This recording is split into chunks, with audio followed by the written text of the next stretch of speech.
welcome to another video. Today in this video we are going to talk about the business communication block number 2. This block number 2 I have divided into 2 videos. This is the first part. We'll also have one more part which I'll be uploading soon.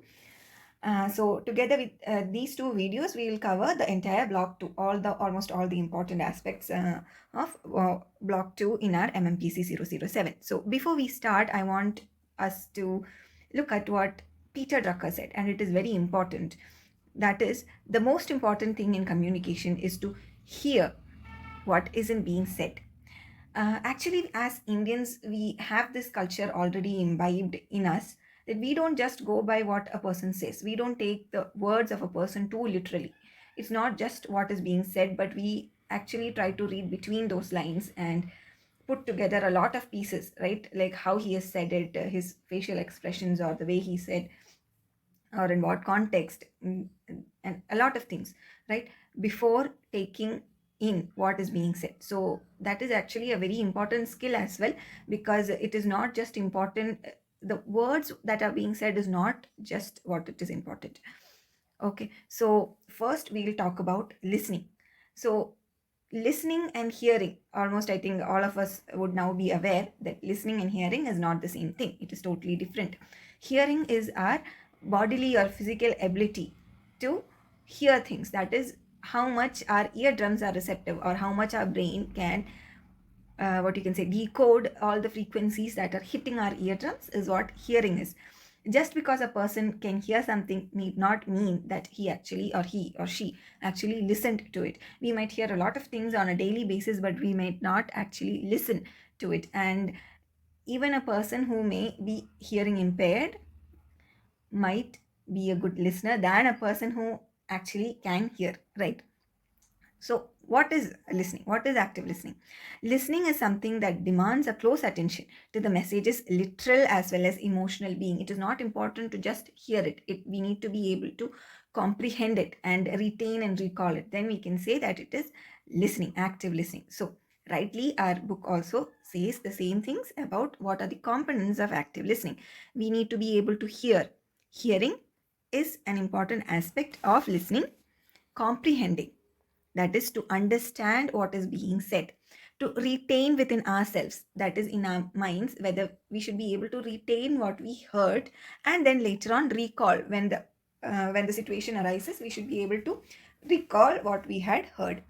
If all these things come together and work out, then we can say that we were actively listening to that piece of information. So to be able to listen actively, you need to have proper concentration. You need to concentrate or focus on what is being said. I might go on talking and talking and talking all through my video, and you might be playing this as well. But if you're not focused on this video, or if you're not focused about actually trying to understand or hear what is being said in this video, you would hear this video but not actually listen. So what happens? You're hearing it. This first part is there. You're hearing it. You might even be like, at some points, you might pick up some words and maybe you could comprehend those parts. That's it. But the whole video, you might not be able to comprehend it. Hence, you might not be able to retain it and therefore may not be able to recall it, right? But if you are concentrating on what is being said, then not just hearing, you would comprehend, retain, as well as be able to recall at least some percentage, a good amount of percentage of what is being said, correct? So concentration is very important. But on that regard, it is not just the person who's listening. No matter how hard you might try to listen to the video, if I don't present it in a way that what you can say, way that entertains you, or way that catches your attention, then your mind would definitely drift off, right? And then the next important thing is body language. Whenever you can see that person's body language is important. That is why if you would have gone to any personality development or soft skill development classes, they would say that use your body language, use your hands and use your gestures and your facial expressions. Use them when you're speaking, but don't use them too much, right? Don't use them too much, that don't dance around on the stage, they say, right? Because if you dance around on the stage while you're speaking, that is, dance around means if you use your what you can say, your hands or your facial expressions too much, then that person would get distracted. They might even feel irritated, right? And they will stop listening to you. Then your language should be good. It should be fluent. There should not be a lot of fillers and pauses and all those things in between. You should have a good grasp of of the language in which you're speaking, and a clear idea of what you are intending to speak, so that the articulation comes out smoothly. Only then um, the person who's listening to you, even if they want, can actively listen to you, right? And the person who's listening should also have a good grasp on the language which is being spoken, which is being used. If the person who's speaking is speaking in maybe, I don't know, some other language which I am not that proficient in, then I might not catch a few words. I might not catch the accents, or I might not catch such colloquial things that they might be saying. Such phrases may not make any sense to me. I won't understand the proper thing, and I lose interest again. Right? So language is important. Noise, if there is a lot of background noise, if you try to listen to something in a railway station where trains are moving a lot, okay, in a railway station where there's a lot of background noise, or in you know, in a traffic block where everybody is honking behind you, you won't be able to properly understand what is being said. So it is important to actively listen to someone, or speak or communicate clearly. All these things are required. It's not just for listening, it is not limited to listening, but for a good overall communication to happen, all these things are important. And what happens when you actively listen? Definitely miscommunication is reduced. There is an increased confidence and productivity, right? And it saves a lot of time and cost. If you actively listen to someone speaking, then you would get what they are trying to say at the first time, or maybe at the second time. But if you're not actively listening, no matter hundreds of times you might listen to them speaking and still not understand the words, still not get the message, right? How many times has it happened? Especially it happens in videos like this, right? YouTube videos where you may or may not be seeing that person's face, but still, if you think about it, even me, when I looked at a lot of videos, I might be doing a lot of things while I'm listening to certain YouTube videos, right? I've done a lot of things. I would play a video, I would parallelly maybe reading a book, I'll have some papers in front of me to take notes, multitasking, it happens. But at some points, okay, what happens is that I might lose track of what I might be actively listening, but then something in the book might catch my interest, and I might actually get involved in the book more than the video, and I would I would be hearing it. Definitely, the volume hasn't come down. I would be hearing it, but I would not be able to make sense of anything that video is talking about, right? So what happens? I pause the video, I rewind it, start from where I had stopped listening to it, right? And then I would play it again, but then some jargon might come up again in the video, and again I would lose track of it. I'll go behind what actually that means, and then again come back to it. A lot of things like this happens, and what happens is that I might even end up seeing that video 10 times, but still not make sense of it, right? Still, it might not make sense of it. So what happens? A lot of my time and effort is wasted. It has happened to me, maybe to you also. Okay, so what is lacking here is definitely the concentration, and I'm trying to multitask, so there's a lot of noise. My attention is scattered everywhere, right? So there is miscommunication. I feel like I'm good for nothing at that time, right? There's a lack of confidence there. My productivity is decreased because I'm wasting a lot of time. There is a cost involved too, right? My data pack is uh, draining, right? So all these things happen. So why I said all these things is so that you understand, you be able to relate to all these things. So, and the ultimate aim is not for you to by heart any of this, right? The ultimate aim is for you to understand what the concept is, so that whatever question is thrown to you at the term and examination, you are able to understand that question and write what needs to be written in your own words. That is more important. Okay, so there are many types of listening, and this is a good candidate for a question. Okay, at least for a short answer type, or an essay type question. What are the different types of listening? Or they might ask you to explain at least 2 or 3 types of listening with an example, something of that sort. It could come. So this is an important topic, the types of listening.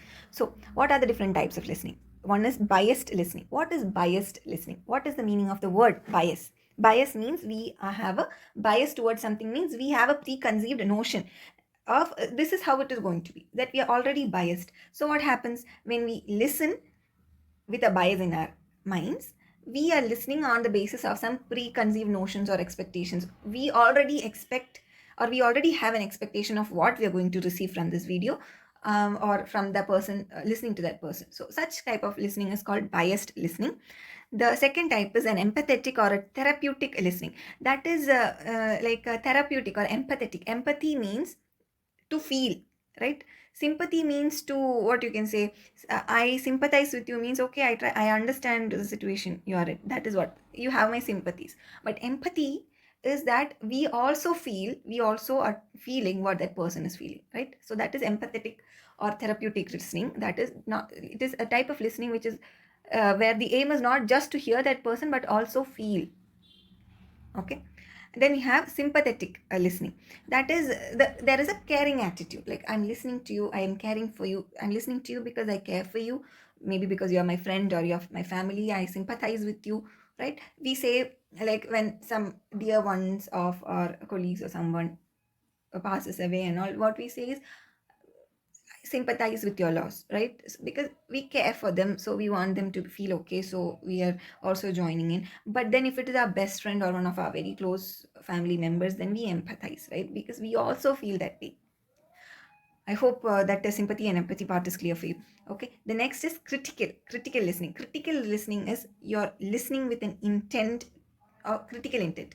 That is, you might be listening to a person so that you can make a decision, or maybe you're trying to analyze a situation or find solution. So that is critical type of listening. This kind of listening is actually done to make some kind of a judgment, you can say, some kind of a judgment you're trying to make out of listening. So you have an aim for this kind, you have a what you can say, you have a professional aim or something like that, you can say. The next type of listening is informational listening. This is also kind of like similar to critical listening, but mainly it is informational, means it is to gather information. Okay. You might want to, so this if you are listening to my video, then this video, you are not listening because of some bias. It is not to empathize, it is not sympathetic. I don't know whether you would be making any decisions, maybe you will be making decisions so as to whether you should listen, I mean, like whether you should subscribe or maybe even look at my other videos, maybe that is happening, but it's more of informational, right? You're trying to gather information from this video. So the kind of listening that I think most of you would be doing would be an informational here.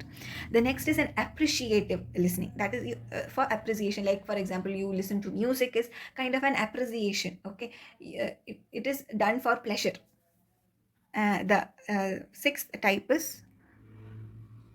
seventh type is selective listening. Selective listening is hearing just what you want to hear.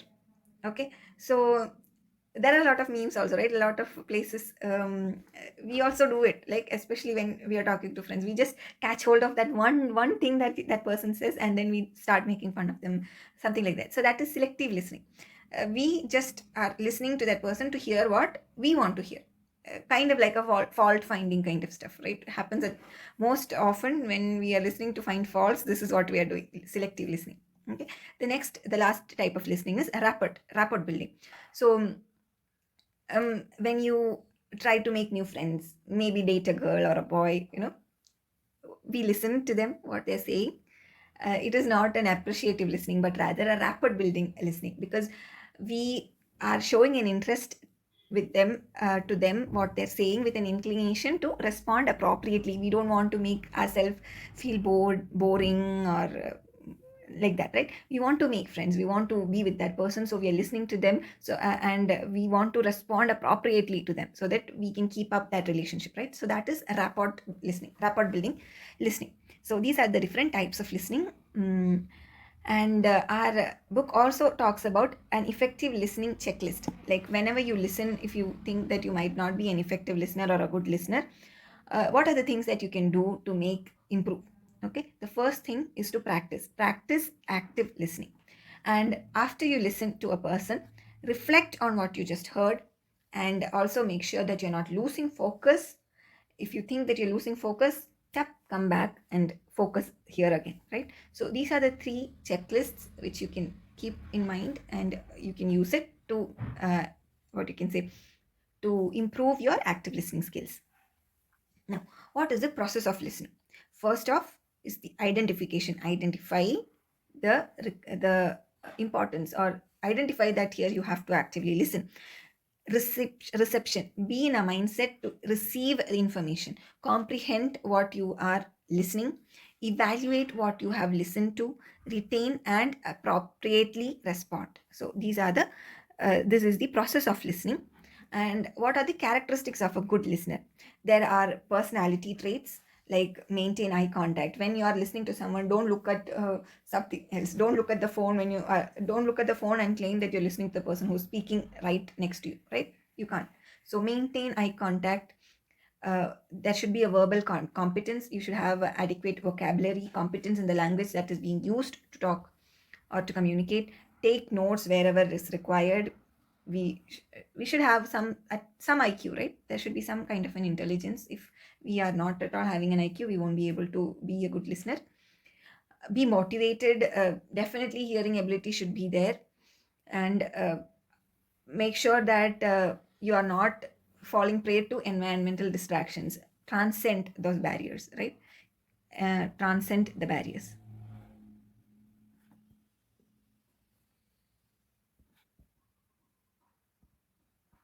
Transcend those barriers. Okay, so what are those barriers that we are trying to transcend? The first and foremost is selectivity. When we talked about the biased listening, we said that we have the selective listening, that is hearing what we only want to hear. That is a bad way of listening, right? So that is a barrier to actually active proper listening. Then there is a difference between the speed of speech versus the speed of thought. Our thoughts race, but we may not be able to speak with that much of a pace. So that is again a barrier. If we lack interest in listening what is being said, it is a barrier. The reaction, our reaction to the speaker, whether we like that person or we think that that person only speaks rubbish, that is a barrier, because we will not, our mind gets automatically tuned out from listening. When the person repeats the words a lot of time, okay, when there are repetitions of words, we lose interest. That is again a barrier to listening. Excessive use of jargons, what happens is that the person who's listening to you would not understand what you're trying to say, because they have to constantly keep on looking at the dictionary to understand what you're saying. Again is a barrier to listening.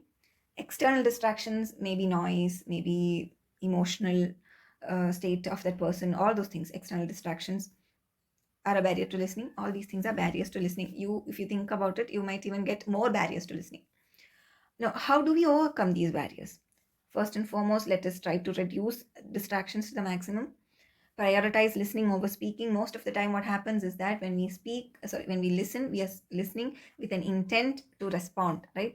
We are so keen to respond to that person. The very first, when that person is speaking, the first thing that maybe we agree to that person, or maybe we disagree to that person's one, maybe a small portion of what that person said, immediately our mind gets tuned out of listening, and we are waiting for that opportunity to prance on that right, prance over there and speak, right? Maybe to agree with that person, or maybe to disagree with that person. But it is very difficult to keep on listening to that person.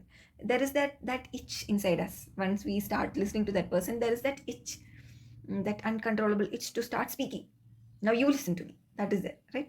So we should try to reduce that, and we should try to prioritize listening over speaking, because that is a barrier to active listening. Ask questions, definitely ask questions, but take your time. First listen and then ask. Don't listen to ask. But if when you're listening and you get questions, ask. Listen carefully before advising. Okay. Practice reflecting over deflecting. Reflect over what is being said rather than dismiss that person's thought because we just don't agree with it, right? Because we almost always hear these kinds posters and motivational speaks and all those things, right? That you don't know that person or what that person might have come through, because you have not stepped into that person's shoes, right? So that is the thing. Practice reflecting. Just give a thought about what might have led that person to say some things like this or act this way before deflecting. So these are not just things that help you out in your professional life, but these are things that when I was reading through the book, these things, especially the business communication part of it, it tremendously helps us in our day-to-day lives, not just the MBA part of it. Okay, so the next thing after listening was reading. Reading, what is reading?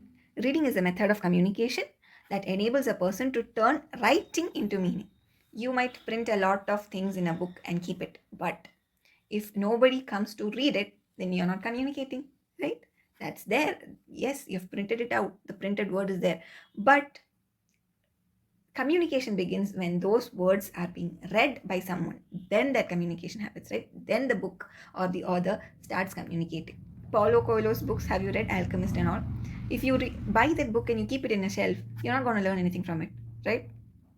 The Wings of Fire, all these things are very good books, but they're not going to inspire you just by sitting in the shelf, right? The books, such books, start inspiring you when you start reading them. That's when you take in the communication that is there in the book. Otherwise, we could all sleep with our books under our pillows and get good marks, right? Right. So, what happens when you read? It allows the reader to convert a written text into a meaningful language with independence, comprehension, and fluency, and to interact with that message. So, what are the components of reading? Naturally, it is word recognition, comprehension, and fluency. Why is it important? Because it helps us to learn or discover new things, enrich our vocabulary, be a bit more empathetic, and access information across the globe. Some writers are such that their words could make us laugh out loud or make us cry, or leave an impact even long after the book we have done reading the book, right? So there are a lot of books like that. So what happens is that when you read such books, you start being more empathetic, you start being more receptive to feelings, right? It helps us be empathetic. So what are the different skills that are involved in reading? So before looking at the skills that are involved in reading, we should look at the types of reading based on the reading speed. We could scan through a document, that is, we would be looking for specific information from that documents, like maybe a particular date. You might be like, oh, when was the First World War, or when did the Russian War happen, or let me just scan through my history textbook and find out that one date, right? You scan through, you don't read through, you scan through the book. See, we ourselves use that word even, right? So that is scanning. Then you skim, that is quick reading for an overview. Newspapers and all, you usually, you're like, okay, this is the headline, we'll quickly skim through and see whether this news interests us or not. We might, most of the news we won't find it interesting, so we go to the next headline, right? Morning newspapers, we skim through. Then the next is careful reading, that is slowly reading.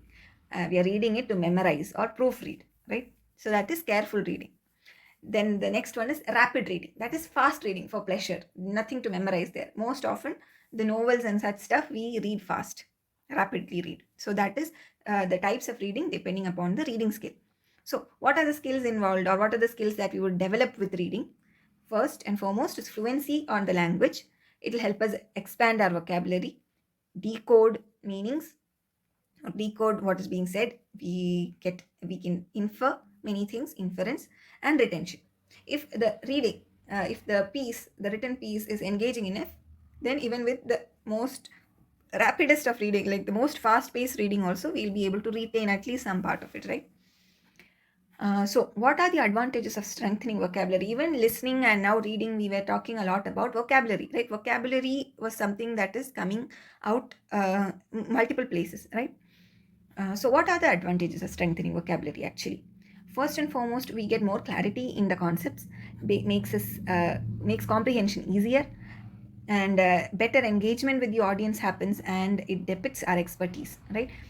If we don't have enough vocabulary, then we are not that proficient in that language, so we won't be able to speak nor understand what is being said to us. The communication suffers there. So it is always a good idea to strengthen our vocabulary. How do we strengthen this vocabulary?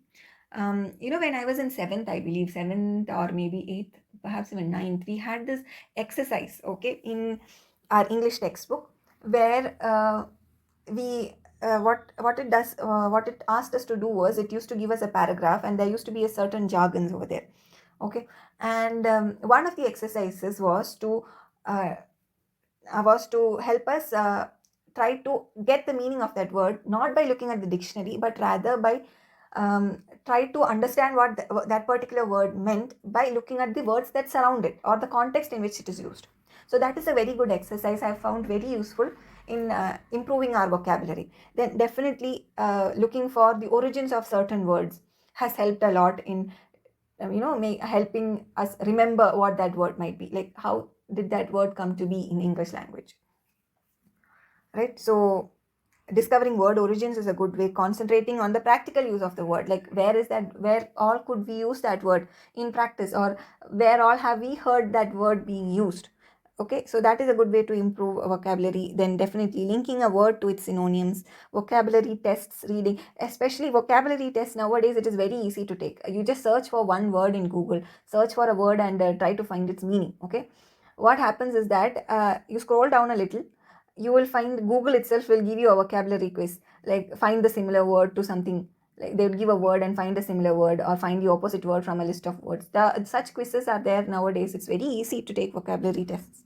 And read a lot. The best way to learn a new language is, first, read a lot of books written in that language, and second, see movies in that language. Don't put subtitles, see the movies. First, see the movie without subtitles. You might understand something. See the movie once again with subtitles and see whether what you understood is right or not. You will easily catch. I know this because I have done it in practice. I was not very good in Hindi. I did it for Hindi, even English also. I'm not saying I was very good at English, but the first language I tried this technique was in Hindi. I was a very poor student when it came to Hindi in my school days. Okay, so I don't know from where I got this idea at that time. I'm not sure. Did my friends say it or one of my teachers? I don't know. From somewhere I got this idea that maybe by seeing more movies you might able to get. So I used to see like this only. I used to do. Even English also I tried the same thing, and it has helped a lot for me. It is something that I tremendously found good. I tremendously had a use of this particular thing. What I used to do is, so the same movie I used to see thousands of times. Okay, because initially at least 3-4 times and all I used to see the same movie, that finally one day I kind of like have these dialogues by heart. I know what that person is going to say next.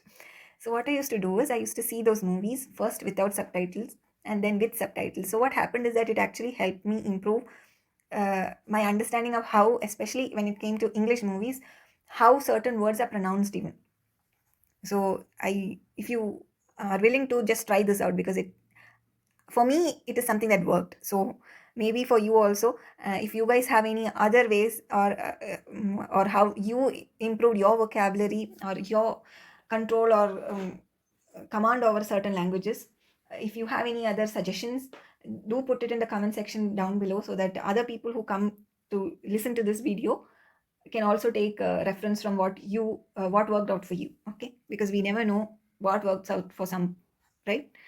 So I encourage all of you guys to comment down below what helped you grasp command over languages which were not your mother tongue. Okay, so the next thing what we are going to talk about is about interpersonal communication. Interpersonal communication is the process of exchange of information and ideas, feelings between two or more people through verbal or non-verbal methods. That's what interpersonal. It is between people. If it was within yourself, you would call it intra. Intra is within us, inter is between us. Okay, don't get these two words confused. So what are the basic principles of interpersonal communication? First and foremost, it is inescapable unless and until you're not locked up in a room. Even then, okay, interpersonal communication will happen. One way or the other, it's going to happen. And the spoken word, once it is gone out of your mouth, it is irreversible. You cannot take it back. No matter how much you try, you cannot take it back, right? Nowadays, yes, WhatsApp does allow you to delete your voice messages or your typed messages within a certain amount of time. But if that person has seen it, it's done. There's no point in you deleting it, right? So it is irreversible. In Malayalam, we say, Va vitta vakum, kai vitta ayudum, thirichirukkan pattilla. That means once the word has gone out of your mouth, okay, once you have said something, or if you have used a weapon, okay, if a weapon goes out of your control, there's no way to take it back. That's what it means. It is irreversible. It is complicated, it is highly complicated, and it is highly contextual as well. And interpersonal communication depends on who, what, when, where, all these things. And ultimately, it depends on how the message is received. Definitely, almost all the barriers that apply to effective communication comes across over here also in interpersonal communication. Now, it is not new to us what the barriers are, right? Language, the stress, the position, the attitude, the distance, reception, perception, culture, technology, all these things. Whatever is the barriers of effective communication is a barrier to interpersonal communication as well. So, why interpersonal communication is essential? First and foremost, it is, we can't escape it, right? So it is essential. It helps develop professional connections with co-workers, colleagues, peers, leaders, clients, and everyone, right? It helps develop a connection between with people. It enhances the ability to relate with other people. It facilitates teamwork and collaboration. It results in increased job satisfaction as well. Now, what are the different styles of interpersonal communication? There is a dominant style, that is one way. I say, you listen. Then there's an egalitarian, that is two way. We both say, we both listen.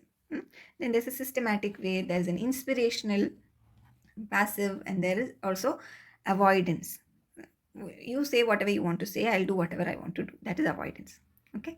So, interpersonal and personal management skills. This is also a very important thing in our not just professional but personal life as well. Be self aware. We should be able to manage ourselves. There should be a particular social awareness of what is happening around us. We should be able to manage our relationships. Let's avoid stereotyping. Let's practice active listening. Let us be more empathetic and build our communication skills better.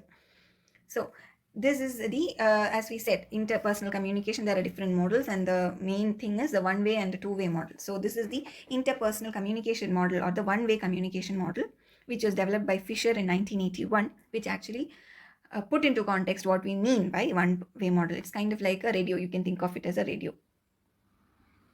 There is a sender who keeps on saying the message or goes through a delivery technique to the receiver. There is no backward communication. That's why I call it a radio way of communication. It's just one way. Then there is the interaction model or the two-way model, which was developed by Schramm in 1997, where there is an encoder, that is the sender, which who sends the message through a delivery channel. Definitely that will include noise, and it reaches the decoder, that is the receiver. Okay, so this is the sender and this is the receiver, and the decoder or the receiver has an option to give the sender or the encoder a feedback. That is the interaction model. So it is like a closed loop. There is a closed loop here. What goes around comes around, right? Then there is a two-person relationship model, which was developed by Turner and Lombard in 1969. So what, this is a very interesting model, okay, and it actually has a lot of truth in it when you think about it. See, over here, this is the communication that is happening, okay, but see over here what is written. The two-way relationship model takes into account the sender's view of or the behavior towards the receiver.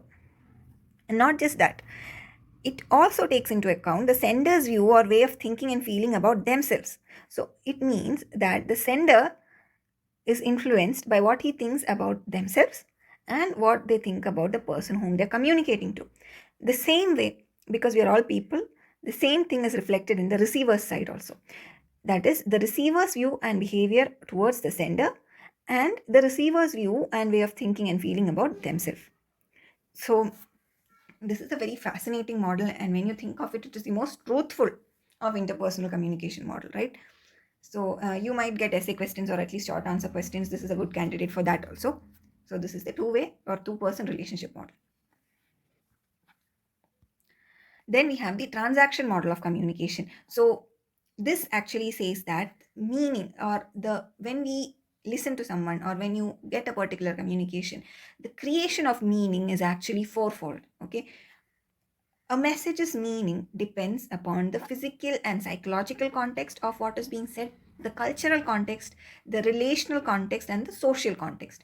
So, just it what this model forces us to do is actually when you get a message, don't just take it by the word. Think about that. Whoever gave that communication or whoever put that word out, think about the cultural context of what was being said, the relational context, the social context, and the physical and psychological context of what is being said. And I believe that if all of us actually create the meanings out of whatever we get, okay, whatever piece of communication we get, if we try to create the meaning based on actually what is being said, by taking all these four, at least these four aspects into being, a lot of miscommunications and a lot of intolerance and all those kind of I'm not saying all those kind of things, okay, miscommunications that is happening right now, and talks of intolerance and a lot of things actually would go, because there is a lot of it's not just the word, okay, there's a lot of cultural context and all these things that actually creates the meaning, the proper meaning of what exactly is being said. So I know this video stretched quite long, but I hope that you got something out of this, and if you did, and if you stuck with me till the end, thank you so much, and consider subscribing so that you can keep getting the videos. If you press the bell icon, you would get notified even. Okay, so thank you so much, happy learning, and all the best. Bye bye.